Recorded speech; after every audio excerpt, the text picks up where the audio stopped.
Thank you. Thank you so much, Mheshimiwa, Your Excellency Governor Gladys Wanga. I think what was left by my colleague, former colleague, is after 10 years, what next? You'll be the president of Kenya. He didn't want to say that. And why not?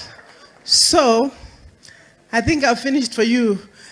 Your Excellency, Raila Amolo Odinga, our Prime Minister, Your Excellency, Vice President Stephen Kalonzo Musyoka, Your Excellencies, governors sitting here, my former colleagues, members of parliament, we have traveled all that way before. It's a great day today that we are meeting here in Homa Bay to see the great work that Her Excellency Governor Gladys Wanga has done. I was sitting here and wondering, this is your second year as the governor of Homa Bay. What will you be doing in the next 8 years? Because it seems like you have finished everything in 2 years. However, let me say that Homa Bay people, you're really very, very lucky to have a governor like this, who is connecting international investors with your local selves and looking at the potential that you have here and looking at the resources that you have here and dealing with the issues that are actually affecting you. The poverty levels in this country will be addressed and addressed well by us all coming together and ensuring that we can use the resources that are available to us. You have all the resources here.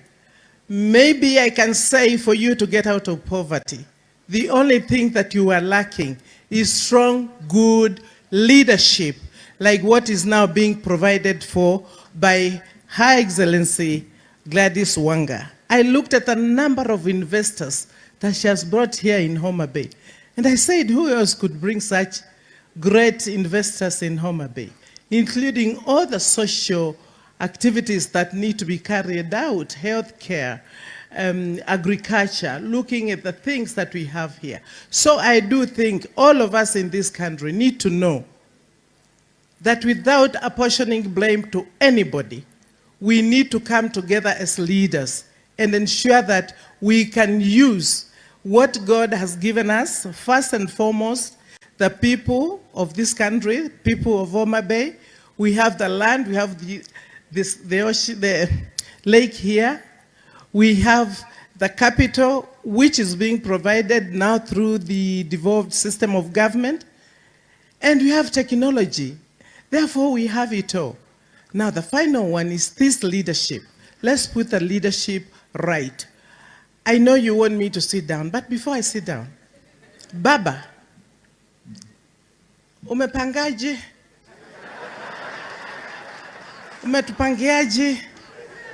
You know, I'm told to avoid the politics here, but I don't think I can avoid politics.